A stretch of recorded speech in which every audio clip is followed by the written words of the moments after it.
ಇವನಾರವ ಎಂದೆನಿಸರಯ್ಯ, ಇವ ನಮ್ಮವ ಎಂದೆನಿಸರಯ್ಯ, ಕೂಡದ ಸಂಗಮ ದೇವ. ಮುಗಿಸ್ಬೇಕಲ್ಲ, ನಿಮ್ಮ ಮನೆಯ ವಿಶ್ವಗುರು ಬಸವಣ್ಣನವರ ಮತ್ತು ಅಂಬೇಡ್ಕರ್ ಅವರ, ಬುದ್ಧನವರ ತತ್ವಗಳ ಆಧಾರದ ಮೇಲೆ ಪರಿಪಾಲನೆ ಮೇಲೆ ಮುಖ್ಯಮಂತ್ರಿಗಳಾದಂತಹ ಸಿದ್ದರಾಮಯ್ಯನವರವರು ಶೂದ್ರರಾದ ರೈತಾಪಿ ಜನರು, ಕಾಯಕ ಜೀವಿಗಳು, ಮಹಿಳೆಯರು ಮತ್ತು ದಮನಿತರು ಹಾಗೂ ದೇಶದಲ್ಲಿ ಸಾವಿರಾರು ವರ್ಷಗಳಿಂದ ಮನುಧರ್ಮ ಪುರುಷ ಪ್ರಧಾನವಾದಂತಹ ಹಾಗೂ ವರ್ಣ ವ್ಯವಸ್ಥೆಯಿಂದಾಗಿ ಕೊಡಬಾರದ ಕಷ್ಟವನ್ನು ಪಟ್ಟಿರ್ತಕ್ಕಂಥ ಎನ್ನುವುದನ್ನು ಮನಗಂಡು ಎಲ್ಲ ಸಮುದಾಯದವರಿಗೆ ಸಮಬಾಳು ಸಮಪಾಲು ಎನ್ನುವ ತತ್ವದಲ್ಲಿ ಬಜೆಟ್ ಅನ್ನು ಮಂಡಿಸಿರ್ತಕ್ಕಂಥ ಈ ರಾಜ್ಯದ ಅತ್ಯುನ್ನತ ಅಚ್ಚುಮೆಚ್ಚಿನ ಮುಖ್ಯಮಂತ್ರಿಗಳು 16 ಸಾರಿ ಬಜೆಟ್ ಅನ್ನು ಮಂಡನೆ ಮಾಡಿರ್ತಕ್ಕಂಥ ಮುಖ್ಯಮಂತ್ರಿಗಳಾದಂಥ ಸಿದ್ದರಾಮಯ್ಯನವರಿಗೆ ನಾನು ಅಭಿನಂದನೆಯನ್ನ ಸಲ್ಲಿಸ್ತಾ, ಸಮುದಾಯದವರಿಗೂ ಸಹ ಈ ಬಜೆಟ್ ನಲ್ಲಿ ಸಮನಾಗಿ ಹಂಚಿರ್ತಕ್ಕಂಥದ್ದನ್ನು ನಾವು ಗಮನಿಸಿದ್ದೇವೆ. ಅದೇ ರೀತಿ ವಿಶೇಷವಾಗಿ ಮಾನ್ಯ ಮುಖ್ಯಮಂತ್ರಿಗಳು ವಿಶೇಷವಾಗಿ ಸಮಾಜ ಕಲ್ಯಾಣ ಇಲಾಖೆಗೆ ಸಂಬಂಧಿಸಿದಂತೆ SCP TSPಗಾಗಿ ಕಾಯ್ದೆಯನ್ನು ತಂದು ಈ ರಾಜ್ಯದಲ್ಲಿ ಆ ಒಂದು ಸಮುದಾಯಕ್ಕೆ ಇವತ್ತು 42,018 ಕೋಟಿ ಅನುದಾನವನ್ನು ನೀಡಿದ್ದು ಎಲ್ಲರ ನಮ್ಮ ಸಮುದಾಯದ ಪರವಾಗಿ ಅಭಿನಂದನೆ ಸಲ್ಲಿಸ್ತಾ ಇದ್ದೀನಿ. ಮತ್ತು ಇವತ್ತು ನಾನು ನಮ್ಮ ವಿರೋಧ ಪಕ್ಷದಲ್ಲಿ ನಾನು ಕಳಕಳಿ ಮನವಿ ಮಾಡ್ತಾ ಇದ್ದೀನಿ, ದಯಮಾಡಿ ಯಾವ ರೀತಿ ನಮ್ಮ ಕರ್ನಾಟಕದಲ್ಲಿ SCP TSP ಕಾಯ್ದೆಯನ್ನು ತಂದಿದ್ದಾರೋ ಆ ರೀತಿ ಕೇಂದ್ರದಲ್ಲಿ ತಾವು ಈ ಒಂದು ಸಮುದಾಯದ ಬಗ್ಗೆ ಕಾಳಜಿ ಇರ್ತಕ್ಕಂಥ ತಾವುಗಳು ಈ ಒಂದು ಕಾಯ್ದೆಯನ್ನು ಕೇಂದ್ರ ಸರ್ಕಾರ ತಂದ್ರೆ ಇಡೀ ದೇಶದಲ್ಲಿ ಇರ್ತಕ್ಕಂಥ SC ST ಜನಕ್ಕೆ ಒಂದು ನ್ಯಾಯವನ್ನು ಕೊಟ್ಟಂಗಾಗುತ್ತೆ. ಅದ್ರ ಕಡೆಗೆ ನಮ್ಮ ಬಿಜೆಪಿ ಸರ್ಕಾರದ ಎಲ್ಲ ಮುಖಂಡರುಗಳು ಅದಕ್ಕೆ ಗಮನ ಹರಿಸಬೇಕು ಅಂತಕ್ಕಂಥದ್ದನ್ನ ನಾನು ಮನವಿಯನ್ನ ಮಾಡ್ತಾ, ಅದ್ರ ಜೊತೆಗೆ ಇವತ್ತು ನಮ್ಮ ಸರ್ಕಾರ ಈ ಕಾಯ್ದೆ ತಂದ ಮೇಲೆ ಇಡೀ ನಮ್ಮ ಯುವಕರಿಗೆ ಗುತ್ತಿಗೆ ಆಧಾರದಲ್ಲಿ 2 ಕೋಟಿಯನ್ನ ಇವತ್ತು ಅವ್ರಿಗೆ ಮೀಸಲಾತಿಯನ್ನು ಕೊಟ್ಟಿರ್ತಕ್ಕಂಥದ್ದು. ಅದ್ರ ಜೊತೆಗೆ ಮತ್ತೊಂದು ಕ್ರಾಂತಿಕಾರಿಯಾಗಿರ್ತಕ್ಕಂಥಂದ್ರೆ OBC ಮತ್ತು ಅಲ್ಪಸಂಖ್ಯಾತರು ಸಹ ಈ ಒಂದು ಕಾಯ್ದೆಯಲ್ಲಿ 2 ಕೋಟಿ ಕಾಮಗಾರಿಯಲ್ಲಿ ಅವರಿಗೆ ಒಂದು ಕಾಯ್ದೆಯನ್ನು ಮಾಡಿರ್ತಕ್ಕಂಥ ಇವೆಲ್ಲವನ್ನು ಸಹ ನಮ್ಮ ಸರ್ಕಾರ ಮಾಡಿರ್ತಕ್ಕಂಥದ್ದು ಅವ್ರ ಮೇಲೆ ಬರ್ತಕ್ಕಂಥದ್ದು ಅನುಕೂಲ ಮಾಡಿಕೊಟ್ಟಿದ್ದಾರೆ. ಅದ್ರ ಜೊತೆಗೆ ಹಿಂದೆ ನಮ್ಮ ಮುಖ್ಯಮಂತ್ರಿಗಳಾಗಿರ್ತಕ್ಕಂಥ 2013-18ರಲ್ಲಿ ಇಡೀ ರಾಜ್ಯದಲ್ಲಿ ಪೌರ ಕಾರ್ಮಿಕರು ಹೊರ ಗುತ್ತಿಗೆಯಲ್ಲಿದ್ದರು. ಅವರನ್ನು ಕಾಯಂಗೊಳಿಸ್ತಕ್ಕಂಥ ಒಂದು ಕೆಲಸವನ್ನು ಯಾರಾದರೂ ಮಾಡಿದ್ರೆ ಅದು ಸಿದ್ದರಾಮಯ್ಯ ಸಾಹೇಬರು. ಇವತ್ತು ಅವರೆಲ್ಲರೂ ನೆಮ್ಮದಿಯಿಂದ ಜೀವನ ಮಾಡ್ತಕ್ಕಂಥ ಕೆಲಸವನ್ನ ನಮ್ಮ ಸಿದ್ದರಾಮಯ್ಯ ಸಾಹೇಬರು ಮಾಡಿ ಪೌರ ಕಾರ್ಮಿಕರಿಗೆ ನ್ಯಾಯವನ್ನು ಕೊಟ್ಟಿರ್ತಕ್ಕಂಥದ್ದು. ಈಗ ಇನ್ನೊಂದು ನಮಗೆ ನೋವು ಇರೋದಂದ್ರೆ ಹೊರಗುತ್ತಿಗೆಯಲ್ಲಿ ಇರ್ತಕ್ಕಂಥ ಹಗಲು ಧೋರಣೆ ನಡೀತಾ ಇದೆ. ಹೊರಗುತ್ತಿಗೆಯಲ್ಲಿ ಏಜೆನ್ಸಿ ಮುಖಾಂತರ ಅದನ್ನು ತೆಗೆದಾಕಿ ಅವರ ನೇರವಾಗಿ ನೇಮಕಾತಿ ಮಾಡಿ ಇಡೀ ಎಲ್ಲ ಸಮುದಾಯದ ಏನೋ ಕೆಳವರ್ಗದಲ್ಲಿ D ಗ್ರೂಪ್ ನೌಕರಿ ಇರ್ತಕ್ಕಂಥವ್ರಿಗೆ ನ್ಯಾಯ ಸಿಗಬೇಕಂದ್ರೆ ಅವ್ರಿಗೆ ನೇರವಾಗಿ ನೇಮಕಾತಿ ಮಾಡಿಕೊಂಡು ಅವರು ಸರ್ಕಾರದ ಸಂಬಳ ಕೊಡ್ತಕ್ಕಂಥ ವ್ಯವಸ್ಥೆಯನ್ನು ಮಾಡಿದ್ರೆ ಅದು ಒಳ್ಳೇದಾಗುತ್ತೆ ಅಂತಕ್ಕಂಥ ಮಾತನ್ನು ಹೇಳ್ತಾ, ಅದೇ ರೀತಿಯಾಗಿ ನಮ್ಮ ಪರಿಶಿಷ್ಟ ಜಾತಿ ಪರಿಶಿಷ್ಟ ವರ್ಗಗಳ ದೌರ್ಜನ್ಯ ಕಾಯ್ದೆ ಅಡಿಯಲ್ಲಿ ಇವತ್ತು ಅನೇಕ ತ್ವರಿತವಾಗಿ ನ್ಯಾಯಾಲಯದಲ್ಲಿ ಅವೇನು ಪರಿಹಾರ ಕಾಣ್ತಾ ಇರಲಿಲ್ಲ.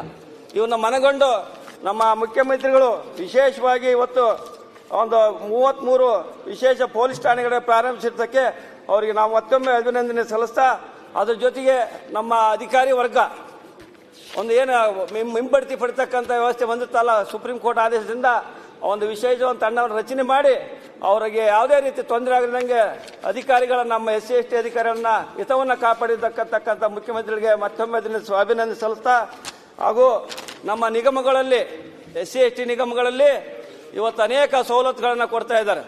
ಅದನ್ನ ಅನುದಾನವನ್ನು ಜಾಸ್ತಿ ಮಾಡ್ತಕ್ಕಂಥದ್ದು ಕಡೆಗೆ ಗಮನ ಹರಿಸಬೇಕಂತ ಸರ್ಕಾರಕ್ಕೆ ನಾವು ಅಧ್ಯಕ್ಷರ ಮುಖಾಂತರ ಮನವಿ ಮಾಡ್ತಾ, ಅದರಲ್ಲಿ ವಿಶೇಷವಾಗಿರ್ತಕ್ಕಂಥ ಯೋಜನೆ ಯಾವುದಂದ್ರೆ ಭೂ ಒಡೆತನ ಯೋಜನೆಯನ್ನ ಇವತ್ತೇನಾದ್ರೂ ಅವರು ಆರ್ಥಿಕವಾಗಿ ಮೇಲೆ ಬರಬೇಕು, ಸ್ವಾವಲಂಬಿಗಳಾಗಬೇಕಂದ್ರೆ ಭೂ ಒಡೆತನ ಯೋಜನೆಗೆ ಇವತ್ತು ಅದಕ್ಕೆ ಹೆಚ್ಚಿನ ಒತ್ತನ್ನು ಕೊಡಬೇಕು.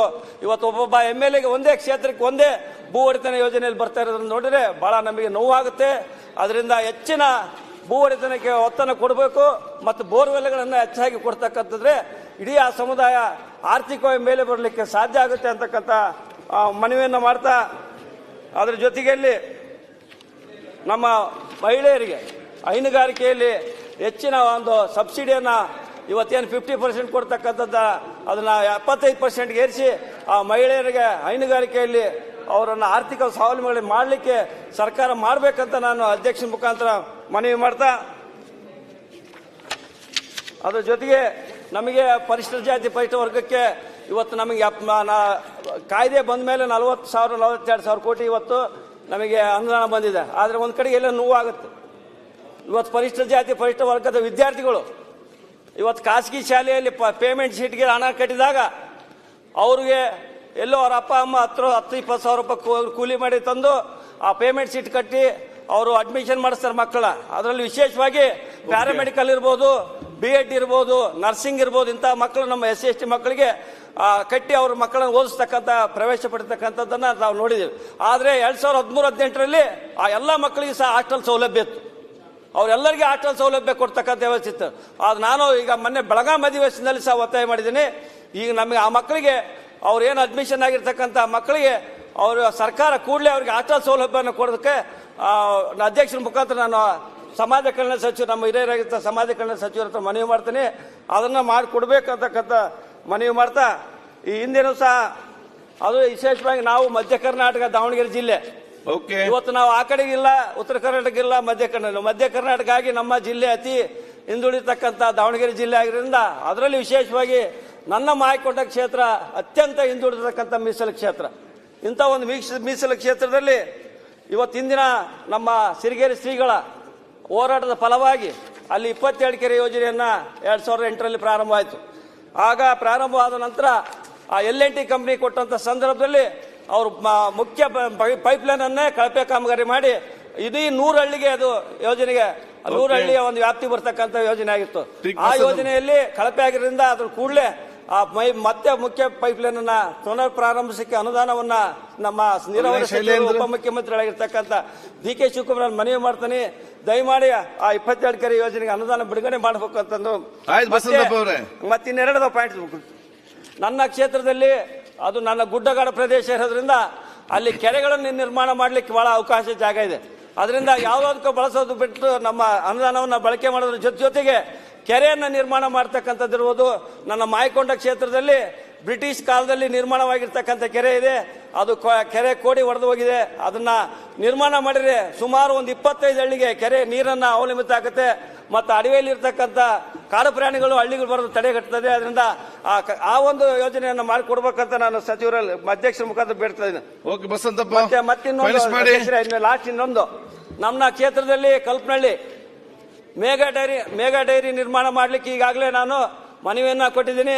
ಈಗ ಶಿವಮೊಗ್ಗ ಹಾಲು ಒಕ್ಕೂಟದಲ್ಲಿ ಬೇರ್ಪಡಿಸಿ ದಾವಣಗೆರೆ ಮತ್ತು ಚಿತ್ರದುರ್ಗವನ್ನು ಒಳಗೊಂಡು ಒಂದು ಮೇಗಾ ಡೈರಿಯನ್ನು ನಿರ್ಮಾಣ ಮಾಡಲಿಕ್ಕೆ ಈಗಾಗಲೇ ಪ್ರಸ್ತಾವನೆಯನ್ನು ಸಲ್ಲಿಸಿದ್ದೇವೆ. ಅದನ್ನು ಸಹ ನನ್ನ ಕ್ಷೇತ್ರಕ್ಕೆ ಬಿಡುಗಡೆ ಮಾಡಬೇಕು. ಅಲ್ಲಿ ಈಗಾಗಲೇ ಜಮೀನನ್ನು ಖರೀದಿ ಮಾಡಿದ್ದೇವೆ. ಎಲ್ಲ ಮೂಲಭೂತ ಸೌಕರ್ಯದಿಂದ ಅದನ್ನು ಮಾಡಿಕೊಡ್ಬೇಕಂತಕ್ಕಂಥದ್ದು ಅಧ್ಯಕ್ಷ ಮುಖಾಂತರ ಕೇಳ್ತಾ, ಮತ್ತೆ ಜೊತೆಗೆ ನನ್ನ ಭಾಗದಲ್ಲಿ ಅತ್ಯಂತ ಮೆಕ್ಕೆಜೋಳ ಬೆಳೀತಕ್ಕಂಥ ಒಂದು ಪ್ರದೇಶ ನಂದು.